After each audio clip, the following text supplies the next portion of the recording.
जर तुम्हाला आजपर्यंतचा सर्वात बेस्ट पनीर टिक्का मसाला घरी बनवायचा असेल, ज्याला रेस्टॉरंटपेक्षाही जास्त स्वाद येईल, तर हा माझ्या पद्धतीने रेस्टॉरंट स्टाईल पनीर टिक्का मसाला जरूर ट्राय करा. अगदी 100% रेस्टॉरंटपेक्षाही बेस्ट रिझल्ट मिळेल. कारण आज आपण पनीरला प्रॉपर पद्धतीने मॅग्नेट करून याला एक स्मोकिंग फ्लेवर देणार आहोत, ज्यामुळे पनीरच्या भाजीचा स्वाद अजून दुगना होईल. नमस्ते, मी सत्याज रेसिपी मराठी या चॅनलवर आपले खूप खूप खूप मनापासून स्वागत आहे. तर आज मी 1/2 किलो पनीरचा पनीर टिक्का मसाला बनवणार आहे. तर हा पनीर टिक्का मसाला बनवत असताना सुरुवातीला पनीर मॅग्नेट करून घ्यावं लागतं आणि पनीर मॅग्नेटसाठी मी येथे 1/2 किलो पनीरचे चौकोनी आकारामध्ये पीसेस कट करून घेतले. त्यानंतर 2 शिमला मिरची, 1 कांदा आणि 1 टोमॅटो यांचेही चौकोनी आकारामध्ये पीस कट करून घेतले. आता पनीर मॅग्नेट करण्यासाठी एका बाउलमध्ये 2 ते 3 चमचे मस्टर्ड ऑइल घेतलं. यामध्ये 1 चमचा काश्मीरी लाल मिरची पावडर ऍड केली. चांगलं मिक्स करून घेतलं आणि यामध्ये काही मसाले ऍड केले. तर अर्धा चमचा गरम मसाला, अर्धा चमचा धने पावडर, अर्धा चमचा काळं मीठ, अर्धा चमचा जिरे पावडर, अर्धा चमचा किचन किंग मसाला, 1 चमचा कस्तुरी मेथी आणि 1 चमचा आले लसूण मिरचीची पेस्ट ऍड केली. तसेच चवीनुसार मीठ घातलं आणि 2 चमचे रोस्टेड बेसन म्हणजेच भाजून घेतलेलं बेसन ऍड केलं आणि यामध्ये घट्ट आणि फ्रेश 4 चमचे दही ऍड केलं. आता हे सर्व चांगलं मिक्स करून घेऊ आणि हा पनीर मॅग्नेटचा अगदी प्रॉपर मसाला तयार झाला आहे. आता यामध्ये कट करून घेतलेली शिमला मिरची, कांदा, टोमॅटो आणि पनीरचे पीसेस ऍड केले. थोडीशी बारीक कट केलेली कोथिंबीर घातली आणि चांगलं मिक्स करून घेतलं.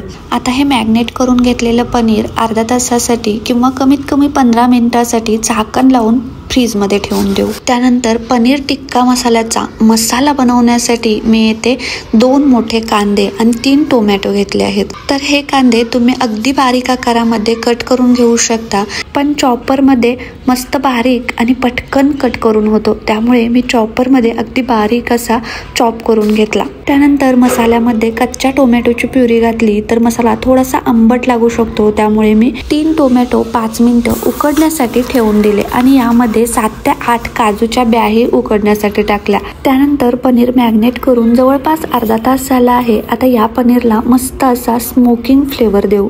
तर या मॅग्नेट केलेल्या पनीरमध्ये एक छोटीशी प्लेट ठेवली आणि यामध्ये एक छोटा विस्तवाचा तुकडा ठेवला. यावरती अर्धा चमचा तूप सोडलं आणि लगेचच झाकण लावून दिलं. आता 2 ते 3 मिनिटं या पनीरवरचं झाकण अजिबात काढायचं नाही, म्हणजे याला मस्त असा स्मोकिंग फ्लेवर येतो. त्यानंतर मी येथे 3 टोमॅटो आणि 7 ते 8 काजूच्या ब्या 5 मिनिटं उकळत्या पाण्यामध्ये उकडून घेतले आहेत. आता हे मिक्सरच्या जारमध्ये ऍड केले. यामध्ये मूठभर देठासहित कोथिंबीर घातली आणि याची प्युरी बनवून घेतली. तर यामध्ये आपण काजू ब्या आणि कोथिंबीरीचे देठ, कोथिंबीर घातल्यामुळे पेस्ट अगदी लाल भडक अशी दिसत नाही. त्यानंतर पनीरमध्ये विस्तवावर तूप घातल्यानंतर जवळपास 5 मिनिटं झाली आहेत आणि पूर्णपणे या पनीरला स्मोकिंग फ्लेवर आला आहे. आता हे पनीर हलकंसं फ्राय करून घेऊ. तर मी पॅनमध्ये 2 ते 3 चमचे तेल घेतलं आणि या तेलामध्ये मॅग्नेट केलेले पनीर ऍड केले. आता हे पनीर 2 ते 3 मिनिटं तेलामध्ये चांगलं परतून घेऊ. खूप जास्त वेळ परतायचं नाही, कारण हे पनीर तेलामध्ये जास्त वेळ परतलं गेलं तर रबरासारखं वातड बनतं. फक्त 2 ते 3 मिनिटं मीडियम फ्लेमवरती परतून घ्यायचं आणि पनीरला मसाल्यांचं कोटिंग किती मस्त बसलं आहे पहा. तर हे पनीर मसाल्यामध्ये घालण्याआधीच बघताच क्षणी खाण्याची इच्छा होते. तर तुम्ही कधी पनीर रोल बनवणार असाल तर हे फ्राय केलेलं असंच पनीर चपातीवरती घालून रोल बनवू शकता. खूप छान लागतो. चला, आता पनीर टिक्का बनवून तयार झाला आहे. आता या पनीर टिक्क्याचा मसाला बनवायला घेऊ. तर कढईमध्ये 2 ते 3 चमचे तेल घेतलं आणि तेल चांगलं गरम झालं की यामध्ये चॉप करून घेतलेला कांदा ऍड केला. आता कांदा चांगला तेलामध्ये परतून घेऊ आणि कांद्याला चांगला सोनेरी कलर आल्यानंतर यामध्ये 1 फुल्ल चमचा आले लसूण मिरचीची पेस्ट ऍड करू. आता आले लसणाचा कच्चा वास येईपर्यंत आणि कांद्याला हलकासा चॉकलेटी कलर येईपर्यंत भाजून घ्यायचा आहे. तर कांदा पहा कलर पूर्ण चेंज झाला आहे. या स्टेजला यामध्ये अर्धा चमचा जिरे पावडर, अर्धा चमचा धने पावडर आणि 1/4 चमचा गरम मसाला ऍड केला. तसेच 1 चमचा बेडगी मिरची पावडर आणि 1 चमचा काश्मीरी लाल मिरची पावडर ऍड केली. मंद गॅसवरती मसाले 1 मिनिट भरासाठी परतून घेतले आणि यामध्ये टोमॅटो आणि काजूची पेस्ट ॲड केली. आता टोमॅटोची पेस्ट ॲड केल्यानंतर मीडियम फ्लेमवरती तेल सुटेपर्यंत परतून घेतली. आता ग्रेव्हीला पहा चांगलं तेल सुटायला लागलं आहे. या स्टेजला यामध्ये गरम पाणी ॲड करायचं. तर मी येथे 1 कप गरम पाणी ॲड केलं. तर तुम्हाला हा पनीर मसाला कितपत दाटसर हवा आहे त्यानुसार तुम्ही पाणी ॲड करू शकता. आता या मसाल्यावरती झाकण लावून मंद गॅसवरती 10 ते 15 मिनिटं ठेवून द्यायचं आणि 15 मिनिटानंतर मसाल्याला किती मस्त तेल सुटलं आहे पहा. आता यामध्ये अगदी थोडंसं चवीनुसार मीठ घालायचं, कारण आपण पनीर मॅग्नेट करतानाही मीठ वापरलं आहे. आणि 2 चमचे दुधावरची साय आणि 1 चमचा कस्तुरी मेथी ॲड केली. चांगलं मिक्स करून घेतलं आणि आपला हा पनीर टिक्क्याचा मसाला बनवून तयार झाला आहे.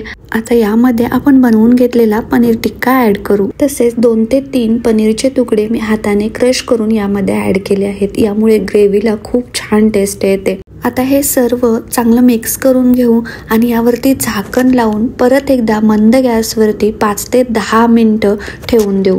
तर गॅसची फ्लेम ही एकदम मंदच ठेवायची आहे, कारण ही ग्रेव्ही किंवा मसाला कढईमध्ये तळाला चिकटू शकतं. तर मसाल्यामध्ये पनीर ॲड केल्यापासून जवळपास 7 ते 8 मिनिटं मंद गॅसवरती मी झाकण लावून पनीर ठेवलं होतं आणि जवळपास 8 मिनिटानंतर पनीर पहा कलर, स्ट्रक्चर आणि स्वाद तर लाजवाब. तर या माझ्या पद्धतीने पनीर टिक्का मसाला एकदा नक्की ट्राय करून पहा. तसेच ही माझी रेसिपी तुम्हाला थोडी जरी आवडली असेल तर एक लाईक करा आणि कमेंट्स करून कशी बनली आहे ते सांगायला विसरू नका. तसेच माझ्या चॅनलवर अजून नवीन असाल किंवा अजून सबस्क्राईब केलं नसेल तर प्लीज सबस्क्राईब करून घ्या. फेसबुक पेजवर पाहत असाल तर फॉलो करून घ्या, म्हणजे माझ्या नवनवीन पारंपरिक परफेक्ट रेसिपी सर्वात आधी आपल्यापर्यंत पोहोचतील. थँक्यू, बाय बाय, परत भेटू.